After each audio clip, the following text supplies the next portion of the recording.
Selamat datang di channel Indah Kirana, channel tentang alur cerita anime Donghua. Yang suka dengan alur ceritanya, jangan lupa subscribe ya guys, biar gak ketinggalan alur cerita menarik selanjutnya. Tanpa banyak bicara lagi, mari dengarkan alur ceritanya. Semoga terhibur. Bab 332, Yan Xiao. Setelah beberapa lama, Muhan akhirnya melontarkan nama ini, yang hampir terkubur di dasar hati setiap orang. Dengan suara gemetar, haha, sepertinya ingatan gurumu tidak buruk. Kau masih mengingatku. Tawa dingin samar masih melayang di langit, tetapi sosok Xiaoyan masih belum terlihat. Wah, pada saat nama Yan Xiao menyebar, keributan besar segera muncul di antara kerumunan di luar alun-alun. Semua orang yang hadir segera menjadi gempar. Nama yang mengguncang seluruh kota liar kuno 2 tahun lalu akhirnya digali dari ingatan mereka yang terkubur dalam-dalam pada saat ini. Yan Xiao, itu Yan Xiao. Bukankah mereka mengatakan bahwa dia secara pribadi dibunuh oleh gurumu 2 tahun lalu? Bagaimana dia bisa masih hidup sekarang? PVVFT. Saat itu, memang ada berita bahwa Yan Xiao telah meninggal. Namun, tidak dikatakan bahwa dia pasti mati di tangan Muhan. Kolam petir kekosongan sangat berbahaya. Mungkin dia telah memasuki tempat yang bahkan Muhan tidak berani masuk. Itu benar. Aku juga mendengar bahwa inti kolam petir kekosongan adalah tempat paling menakutkan di seluruh kolam petir. Kaisar setengah bela diri biasa tidak berani bersentuhan dengan petir di sana. Bahkan Muhan, yang merupakan kaisar setengah bela diri bintang 9, tidak berani melangkah ke tempat itu. Mungkin Yan Xiao tidak mati saat itu dan hanya memasuki tempat itu untuk bersembunyi sementara dari Muhan. Ceka, jika memang begitu, bukankah itu berarti Yan Xiao benar-benar tinggal di inti kolam petir selama 2 tahun? Di mana bahkan seorang kaisar setengah bela diri bintang 9 tidak berani melangkah masuk dengan santai. Ya Tuhan, bagaimana orang ini melakukannya? Pada saat yang sama, Guli dan Cilin, yang sudah terluka parah, akhirnya merangkak dengan susah payah. Mendengar suara yang akrab itu di telinga mereka, dua pasang mata tua yang keruh terus-menerus memindai langit di sekitarnya. Batuk-batuk. Yan Xiao, dia benar-benar masih hidup. Hahaha. Aku tidak mungkin salah. Suara ini pasti bocah nakal itu. Ternyata dia benar-benar tidak mati. Hahaha. Benar-benar tidak ada yang namanya jalan buntu. Mari kita lihat apa yang akan dilakukan Muhan sekarang. Mendengar suara Xiaoyan yang akrab, wajah Guli dan Cilin segera mengungkapkan ekspresi gembira. Mereka saling memandang dan batu besar yang telah tergantung di hati mereka akhirnya dilepaskan pada saat ini. Dalam sekejap, masalah tentang apa yang terjadi pada Xiaoyan di kolam petir di alam kosong 2 tahun lalu sekali lagi mulai mendidih di antara kerumunan. Meskipun kejadian itu sudah terjadi 2 tahun lalu, hati setiap orang yang hadir masih merasa seolah-olah kejadian itu baru terjadi sehari yang lalu ketika mereka mengingatnya saat ini. Yan Xiao, kau benar-benar tidak mati. Ekspresi Muhan muram saat keterkejutan tanpa sadar muncul di wajahnya. Dia mengangkat matanya dan terus mengamati langit di atas kepalanya saat dia berbicara dengan suara tegas. Muhan selalu skeptis tentang kematian Xiaoyan. Meskipun Xiaoyan telah menghilang selama 2 tahun, dia masih tidak berani mempercayainya. Xiaoyan adalah kebanggaan generasinya. Seekor naga di antara manusia. Bahkan Muhan tidak bisa tidak memujinya. Bagaimana dia bisa mati begitu mudah? Meskipun dia telah memasuki kedalaman kolam petir dalam kondisi terluka parah. Selama dia tidak menyaksikan kematian Xiaoyan secara langsung, dia pasti tidak akan mengambil kesimpulan dengan tergesa-gesa. Hari ini, kecurigaan di hatinya akhirnya terbukti. Xiaoyan benar-benar tidak mati. Haha. Dari kelihatannya, gurumu sangat mengkhawatirkanku selama 2 tahun ini. Selama 2 tahun ini, aku juga mengingat kebaikan besar yang telah kamu tunjukkan kepadaku setiap hari. Namun, aku bertanya-tanya apakah gurumu mengkhawatirkanku, atau pil kesengsaraan kaisar di tanganku. Saat tawa dingin Xiaoyan terdengar, seberkas cahaya melintas di langit. Sosok Xiaoyan sudah berdiri di langit di atas kepala Muhan. Lengannya disilangkan di depan dadanya dan wajahnya dingin. Ketika semua orang melihat pemandangan ini, mata mereka menjadi dingin. Xiaoyan telah muncul dan berdiri di atas kepala Muhan. Ini tidak diragukan lagi, merupakan tamparan di wajah Muhan di depan semua orang.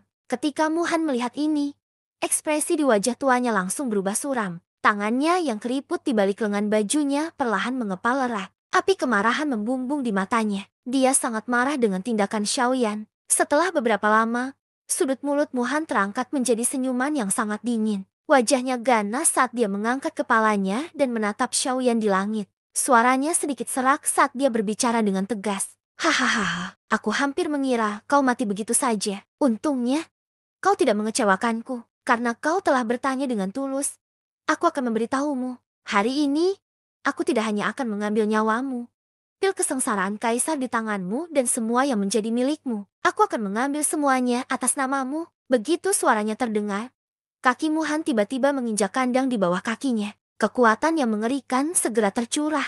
Segera setelah itu, kandang yang terbuat dari bahan logam khusus tiba-tiba bergetar. Kekuatan yang menakutkan mengalir turun dari kandang emas, dan tanah kerikil di bawah kandang sekali lagi runtuh. Seluruh kandang emas segera tenggelam ke tanah, dan tanah di sekitarnya juga mulai retak, membentuk banyak retakan besar seperti jaring laba-laba. Pada saat yang sama, tubuh Muhan langsung melesat keluar dan menerobos ruang kosong. Sebelum siapapun di luar arena bisa bereaksi, dia sudah tiba di depan Xiaoyan. Tinju Muhan yang terkepal erat tiba-tiba terbuka. Kelima jarinya melengkung menjadi cakar. Doki berwarna emas menggumpal menjadi penusuk tipis dan panjang yang tajam di ujung jarinya. Setelah itu, dia mengayunkan lengannya dan membawa angin yang sangat tajam saat dia dengan ganas mencengkeram kepala Xiaoyan. Kemanapun cakar itu lewat, ruang kosong itu tanpa ampun terkoyak seperti selembar kertas tipis. Ledakan sonik yang menusuk telinga terdengar di samping telinganya. Cakar tajam itu telah tiba di depan Xiaoyan. Angin tajam yang terkandung di dalamnya menusuk kulit di wajah Xiaoyan hingga terasa sangat menyakit melihat Xian. Melihat Xiaoyan tidak bergerak sama sekali di bawah serangannya, dan bahkan tampak seolah-olah dia tidak bereaksi sama sekali. Hati Muhan tanpa sadar menegang. Dengan pemahamannya saat ini tentang Xiaoyan, dia jelas bukan orang yang biasa-biasa saja. 2 tahun lalu, Xiaoyan sudah mampu menghindari berbagai serangan tajamnya. 2 tahun kemudian, Xiaoyan pasti tidak akan kalah darinya. Selain itu, Xiaoyan juga mengendalikan jalan kosong, sesuatu yang menargetkan kekuatan ruang. Begitu dia menggunakannya, bahkan pada jarak sedekat itu, Xiaoyan masih bisa menghindarinya. Wush, anehnya, Xiaoyan tidak menggunakan jalan kosong, kecuali benar-benar diperlukan. Dia tidak ingin mengungkapkan terlalu banyak kartu trufnya. Melakukan hal itu tidak akan menguntungkannya sama sekali. Mengikuti suara angin kencang yang terbelah, sosok Xiaoyan sudah muncul 100 kaki jauhnya. Sepasang mata hitam pekat tanpa riak perlahan terangkat saat dia menatap Muhan. Matanya dipenuhi dengan dingin. Puncak tahap akhir Kaisar Bela Diri setengah bintang 9. Dalam 2 tahun, kau tidak membuat kemajuan apapun. Xiaoyan berkata dengan nada acuh tak acuh. Namun, dibandingkan dengan Xiaoyan, ekspresi Muhan tiba-tiba membeku. Keheranan yang mendalam segera muncul di hatinya. Dia tidak menyangka bahwa Xiaoyan benar-benar akan dapat tumbuh sedemikian rupa dalam 2 tahun. Apa sebenarnya yang dia lakukan dalam 2 tahun ini? Apakah dia melahap semua petir di kolam petir? Setelah waktu yang lama, Muhan mengangkat kepalanya dan menatap Xiaoyan dengan ekspresi heran. Karena keheranan di hatinya, ekspresi di wajahnya agak kaku. Mulutnya sedikit kering saat dia membukanya. Baru kemudian dia berbicara dengan susah payah dengan suara serak. Kaisar setengah bela diri bintang 5. Bagaimana ini mungkin? Bab 333. Keributan. Ketika kata-kata Muhan terdengar, seluruh alun-alun segera dipenuhi dengan teriakan kaget. Tatapan semua orang dipenuhi dengan keterkejutan saat mereka melihat Xiaoyan. Wajah mereka dipenuhi dengan ketidakpercayaan yang mendalam. Di antara orang-orang yang hadir, mereka yang mengetahui nama Xiaoyan dengan jelas tahu bahwa 2 tahun lalu, ketika nama Xiaoyan naik daun di kota kuno yang liar, kekuatannya hanyalah seorang setengah kaisar bela diri bintang 3. Pada saat itu, meskipun kekuatannya sebanding dengan setengah kaisar bela diri bintang 8, itu hanya setelah dia menggunakan tekniknya yang menakutkan. Namun sekarang, dia benar-benar dapat dengan mudah menghindari serangan seperti kilat milik Muhan. Terlebih lagi, kekuatannya sebenarnya sangat menakutkan. Dia telah mencapai tingkat menakutkan dari setengah kaisar bela diri bintang 5. Dalam 2 tahun, kekuatannya telah meningkat 2 bintang. Apakah dia benar-benar mengira bahwa dia adalah seorang doang atau dohuang? Melihat kekuatan Xiaoyan, otot-otot di wajah orang banyak tanpa sadar berkedut saat mereka berpikir dengan kaget di dalam hati mereka. Jika kekuatan Xiaoyan saat ini hanya doang atau dohuang, meningkatkan kekuatannya sebesar 2 bintang dalam 2 tahun dapat dianggap sangat biasa. Namun, poin utamanya adalah bahwa Xiaoyan saat ini adalah seorang kaisar setengah bela diri yang bermartabat, meningkatkan kekuatannya sebesar 1 bintang dalam setahun. Selain itu, dia adalah seorang kaisar setengah bela diri. Bahkan di seluruh benua Yuanwu, mustahil untuk mengatakan bahwa kecepatan kultivasi yang menakutkan seperti itu tidak ada. Namun, bahkan jika itu memang ada, itu pasti akan menjadi keberadaan yang langka. seperti bulu burung phoenix dan tanduk unicorn. Namun sekarang, seseorang dengan bakat kultivasi yang menakutkan seperti itu benar-benar muncul di depan mata mereka. Bagaimana hati mereka bisa tetap tenang? Ah, aku ingat memberitahumu bahwa tidak ada yang mustahil. Jika kamu bersikeras dengan keras kepala percaya bahwa ini tidak mungkin. Aku hanya bisa memberitahumu bahwa ini hanyalah angan-anganmu sendiri. Alasan mengapa kamu percaya ini tidak mungkin adalah karena kamu bodoh dan tidak berpengalaman. Itu saja, dihadapkan dengan nada bertanya Muhan. Xiaoyan menyilangkan lengannya di dadanya dan mencibir dengan dingin. Bajingan, bocah busuk. Jangan berpikir bahwa kamu dapat dibandingkan dengan orang tua ini. Hanya karena kekuatanmu telah meningkat menjadi kaisar setengah bela diri bintang 5. Hari ini, orang tua ini akan memberitahumu apa kesenjangan di antara kita. Kekuatan kaisar setengah bela diri bintang 9 jelas bukan sesuatu yang dapat kamu ganti dengan keterampilan pertempuran yang tangguh. Tubuh Muhan, yang telah berhenti di udara kosong, tiba-tiba bergerak setelah teriakan dingin terdengar. Dia membawa momentum secepat kilat saat dia dengan cepat menyerang Xiaoyan. Ah, jika 2 tahun lalu, kecepatanku hanya bisa dibandingkan dengan kecepatanmu, lalu apakah menurutmu 2 tahun kemudian, kecepatanku bisa dibandingkan dengan kecepatanmu? Tepat saat Xiaoyan selesai berbicara, Muhan sudah tiba di depan Xiaoyan dengan ekspresi kejam. Dia mengangkat cakarnya dan langsung menebas bahu Xiaoyan, menembus tubuh Xiaoyan. Ekspresi di mata Muhan berubah serius sekali lagi. Xiaoyan, yang bibir dan giginya masih bergerak, sebenarnya hanya bayangan. Saat berikutnya, tubuh Xiaoyan sekali lagi muncul di ruang kosong di kejauhan. Orang bisa melihat bahwa, meskipun Xiaoyan telah menghindari serangan cakar Muhan sebelumnya, jubah hitam di tubuhnya sedikit compang-camping. Dari kelihatannya, dia tidak 100% yakin bahwa dia telah menghindari serangan Muhan. Xiaoyan menundukkan kepalanya dan melihat jubah hitam compang-camping di tubuhnya. Dia sedikit mengernyit. Jika reaksinya sedikit lebih lambat, cakar itu mungkin benar-benar mendarat di tubuhnya. Sepertinya aku masih sedikit ceroboh. Xiaoyan mendesah pelan dalam hatinya. Namun, wajahnya perlahan menjadi waspada. Tidak peduli bagaimana orang mengatakannya. Orang yang saat ini dihadapinya adalah Ban di bintang 9.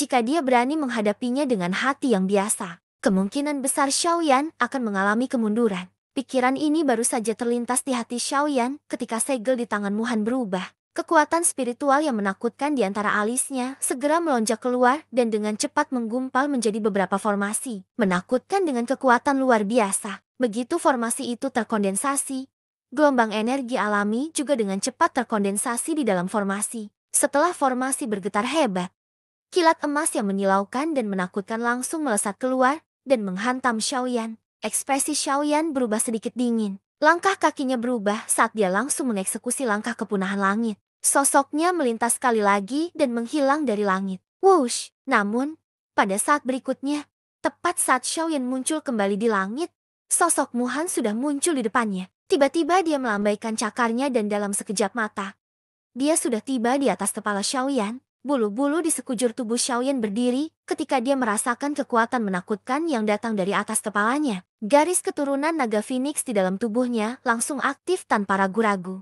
Kedua lengannya berubah menjadi cakar naga. Dia menyilangkannya dan dengan cepat menggunakannya untuk menangkis di atas kepalanya. Bang! Dengan suara teredam yang kuat, tubuh Xiaoyan tanpa terkendali terbang mundur 100 langkah. Begitu dia mengangkat kepalanya, Muhan mengikuti dari dekat di belakangnya dan menyerang dengan cakarnya yang tajam. HMP, pergi. Melihat ini, Xiaoyan sangat marah.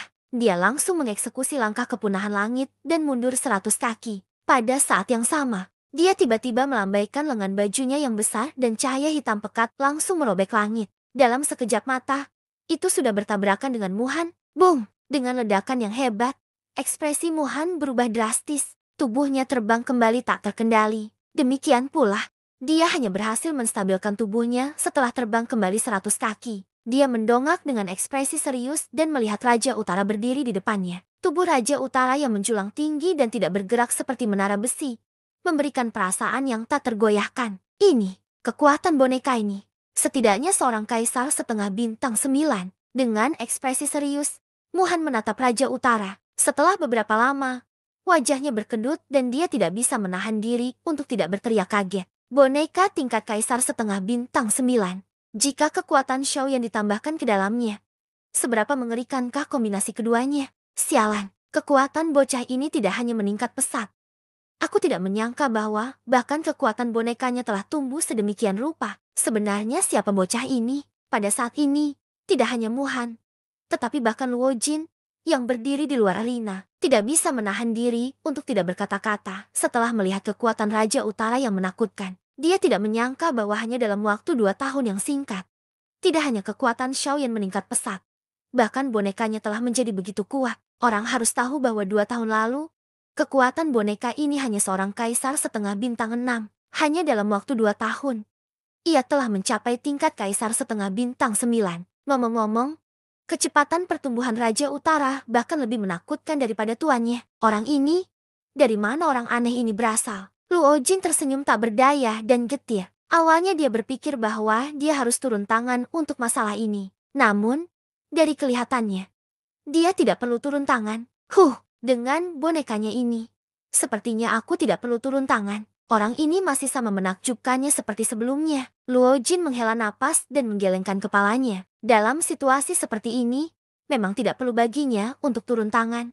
Haha, sepertinya tuan muda juga ingin menjadi pahlawan untuk menyelamatkan seseorang yang sedang dalam kesulitan. Sayangnya, dia kebetulan bertemu dengan Yan Xiao. Setelah mendengar kata-kata Luo Jin, Tetua Xuan tertawa mengejek di samping. Namun, dia terus berbicara. Namun, Muhan ini tidak mudah dihadapi tanpa kekuatan yang cukup.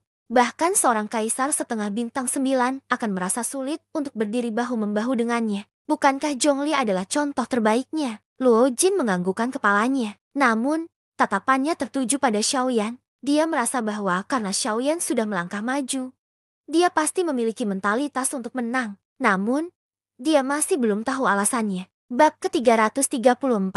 HMP, bocah.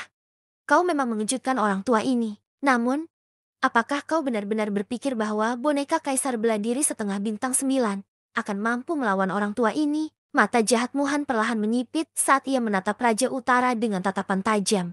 Ada sedikit rasa takut di matanya. Namun, senyum mengejek muncul di sudut mulutnya. Setelah beberapa saat, Muhan menatap Xiaoyan. Kata-katanya yang sedingin es masih dipenuhi dengan penghinaan dan cemoohan. Xiaoyan membuka mulutnya dan tersenyum ketika mendengar ini. Muhan mengenalnya dengan sangat baik. Demikian pula, Xiaoyan juga memiliki pemahaman kasar tentang gerakan Muhan.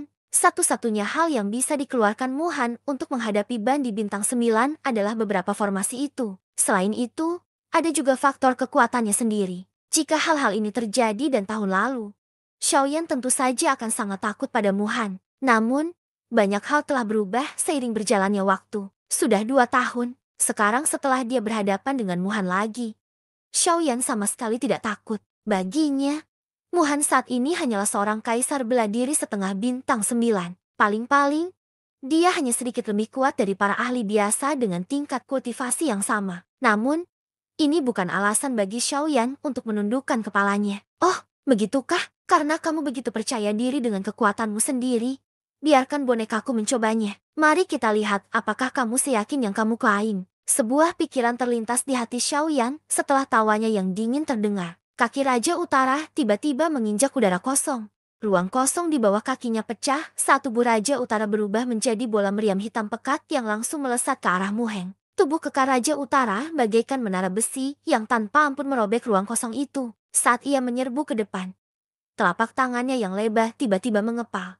Dalam sekejap mata, Raja Utara sudah muncul di samping Muhan. Tinju besinya yang besar menghancurkan ruang kosong saat menghantam wajah Muhan dengan kejam. HMP, bocah berlidah tajam. Apakah kau benar-benar berpikir bahwa lelaki tua ini takut padamu? Namun, Muhan tampaknya tidak peduli sama sekali saat dia mendengus dingin. Saat tubuhnya berbalik, telapak tangannya yang layu bertemu dengan Raja Utara yang datang. Bung! Setelah suara teredam yang intens, Raja Utara dan Muhan keduanya mundur 1000 kaki. Dalam pertukaran pertama ini, Muhan dan Raja Utara sebenarnya berimbang. Ketika kerumunan di luar alun-alun melihat pemandangan ini, ekspresi mereka tanpa sadar menjadi lebih heran. Mereka benar-benar tidak menyangka bahwa kekuatan boneka benar-benar dapat menandingi kaisar bela diri setengah bintang 9 yang sebenarnya. Boneka yang menakutkan seperti itu benar-benar sesuatu yang belum pernah mereka lihat sebelumnya sepanjang hidup mereka. Di udara, Luo Jin dan Penatua Xuan menatap Raja Utara. Ekspresi Penatua Xuan serius. Raja Utara begitu kuat sehingga bahkan dia tidak sebanding dengannya. TSK. Boneka Yan Xiao ini benar-benar menakutkan. Agar boneka bisa tumbuh hingga sejauh itu, mungkinkah bonekanya ini berasal dari... Sebelum penatua Xuan selesai bergumam, Luo Jin melambaikan tangannya dengan lembut, memberi isyarat agar dia berhenti berbicara. Melihat ini, penatua Xuan buru-buru menarik kembali kata-kata yang hendak keluar dari mulutnya. Luo Jin menyipitkan matanya saat dia menatap Raja Utara yang sedang beradu dengan Muhan sekali lagi. Dia perlahan mengipasi dirinya sendiri dengan kipas giok di tangannya. Setelah beberapa saat, Luo Jin membuka mulutnya dan berkata, mengenai dia, aku pergi mencari kakek kelima. Dia jelas tahu sedikit tetapi tidak mengatakan apa-apa. Jika kita ingin tahu lebih banyak tentangnya, mari kita tunggu dia mengatakannya sendiri. Jika kita bertanya terlalu banyak, itu tidak akan baik untuk kita. Penatua Xuan menganggukkan kepalanya dengan lembut. Dia sangat menghormati kakek kelimanya, karena Luo tidak mengungkapkan informasi apapun tentang Xiaoyan. Tentu saja mereka tidak perlu bertanya lebih jauh. Aku hanya sedikit penasaran, siapa sebenarnya kamu? Untuk dapat membuat orang-orang itu begitu memperhatikanmu. Rahasia besar apa yang kamu sembunyikan? Xiaoyan, Bang, dalam waktu singkat, Muhan dan Raja Utara telah beradu beberapa ratus kali. Hal ini menyebabkan ekspresi orang-orang di luar arena tampak sangat terkejut. Namun, pertempuran di arena masih belum diputuskan. Di langit, wajah tua Muhan tampak serius saat dia menatap Raja Utara di seberangnya. Kekuatan boneka di depannya memang melebihi harapannya. Metode biasa tidak dapat menghancurkan tubuh Raja Utara yang menakutkan. Bahkan jika dia menggunakan beberapa keterampilan do kelas tinggi, Muhan tidak akan dapat mengalahkan Raja Utara dalam waktu singkat. HMP, aku telah meremehkanmu. Tanpa diduga, setelah 2 tahun, bonekamu ini menjadi semakin sulit dihadapi. HMP, namun, dari kelihatannya, kau hanya cocok untuk bersembunyi di balik boneka ini. Tatapan serius Muhan menyapu Raja Utara sebelum mendarat pada Xiaoyan di belakangnya saat dia berbicara dengan nada mengejek. Sungguh lelucon. Kamu adalah kaisar setengah bintang 9. Namun kamu selalu mengucapkan kata-kata yang menggelikan. Tidakkah kamu merasa malu dengan wajah lamamu? Menghadapi kata-kata mengejek Muhan, Xiaoyan tidak bisa menahan diri untuk tidak mencibir. Sudut mulutnya terangkat menjadi seringai menghina. Matanya dipenuhi dengan ejekan. HMP. Dasar bocah berlidah tajam. Hari ini, aku yang tua ingin melihat apa yang bisa kamu lakukan tanpa boneka ini. Aura di dalam tubuh Muhan tiba-tiba meletus setelah kata-katanya terdengar. Dia mengangkat kedua tangannya dan dengan cepat membentuk segel. Pada saat yang sama, dia tiba-tiba berteriak, domain arai emas. Pukah! Dengan perintah ini, arai cahaya emas melingkar segera menyebar dari bawah kaki Muhan. Itu menyebar dengan cepat ke segala arah. Domain menyebar dan menutupi seluruh arena. Setelah itu, segel di tangan Muhan dengan cepat berubah. Seluruh domain juga mulai berputar. Dalam sekejap mata, itu menggumpal menjadi lebih dari 10 formasi yang berbeda. Tubuh Muhan berkelebat setelah formasi terbentuk. Dengan momentum secepat kilat, ia berubah menjadi baut petir emas yang dengan cepat melesat ke arah Xiaoyan. Xiaoyan tanpa sadar tertawa ketika melihat ini. Dengan sebuah pikiran, Raja Utara langsung menyerang Muhan dalam upaya untuk menghalanginya. Sudut mulut Muhan terangkat membentuk senyum dingin saat melihat Raja Utara menyerangnya lagi. Bukan saja dia tidak berbalik untuk membela diri. Dia malah meningkatkan kecepatan serangannya dan tiba di depan Raja Utara. Pada saat ini, Raja Utara secara kebetulan muncul di belakang Muhan. Dengan jentikan tangannya, dia melancarkan serangan telapak tangan ke arah punggung Muhan. Bang! Namun, serangan telapak tangan Raja Utara yang dipenuhi aura akhirnya mendarat di penghalang yang tiba-tiba muncul. Cahaya keemasan membubung dan menggumpal menjadi sangkar doki berbentuk silinder, menjebak Raja Utara di dalamnya. Meskipun serangan Raja Utara sangat menakutkan, dia tidak dapat menembus pertahanan sangkar dalam waktu singkat. Selain itu, serangan Raja Utara tidak dapat menembus formasi di depannya dalam waktu singkat. Sebaliknya, serangan itu dipantulkan oleh kekuatan formasi. Untuk sementara waktu, formasi dan boneka itu saling melawan, membentuk keseimbangan yang sangat cerdik. Formasi perangkap dewa. Xiaoyan tanpa sadar mengerutkan kening saat melihat ini. Dia merasa sedikit ragu tentang formasi yang tiba-tiba muncul ini. Meskipun formasi ini tampak seperti formasi perangkap dewa, energi yang dilepaskan darinya sangat berbeda dari formasi perangkap dewa yang pernah dilihat Xiaoyan saat itu. Selain itu, formasi ini jauh lebih lemah daripada formasi perangkap dewa yang menjebak Guli dan Cilin 2 tahun lalu. Paling tidak, formasi perangkap dewa yang sebenarnya tidak akan seperti formasi saat ini dan mudah terguncang. Namun, Saat Xiaoyan merenungkan formasi itu, Mu Han tidak memberinya waktu tambahan. Begitu Raja Utara terperangkap oleh formasi itu, kecepatan serangan Mu Han sekali lagi melonjak. Dalam sekejap mata, dia sudah tiba di depan Xiaoyan. Sementara Xiaoyan masih dalam pemulihan, Mu Han tidak menahan diri. Dia melambaikan tangannya dan mengepalkannya di udara. Doki dengan cepat menggumpal di telapak tangannya dan membentuk pedang besar dalam sekejap mata. Telapak tangan Mu Han menghantam gagang pedang dan pedang besar itu melesat ke arah Xiaoyan. Xiaoyan tersenyum dingin. Dia juga memberi isyarat dengan tangannya dan api surgawi menyembur keluar dari telapak tangannya, membentuk penggaris besar yang menyala-nyala. Penggaris besar itu diayunkan dan suara udara yang terkoyak segera terdengar. Xiaoyan tidak mau kalah. Dia memutar tangan kanannya dan memegang penggaris besar itu dengan pegangan terbalik. Dia mengayunkan lengannya dan penggaris besar itu terbang mendatar, bertabrakan dengan pedang besar yang sedang menuju ke arahnya. Bang! Keduanya bertabrakan dan keduanya hancur. Setelah badai Doki menyapu, Xiaoyan menyipitkan matanya. Pemandangan di depannya untuk sementara terhalang oleh kabut yang ditimbulkan oleh badai. Dia juga tidak dapat melihat dengan jelas. Namun, ekspresi Xiaoyan tiba-tiba berubah pada saat berikutnya. Dia menundukkan pandangannya dan melihat bahwa sebuah formasi besar tanpa disadari telah muncul di bawah kakinya. Pada saat ini, Xiaoyan berada di tengah formasi ini. Mulut Xiaoyan baru saja akan berseru ketika suara gelap dan dingin Mu Han tiba-tiba terdengar pada saat ini. Formasi perangkap dewa, aktifkan, bersambung ke bab selanjutnya.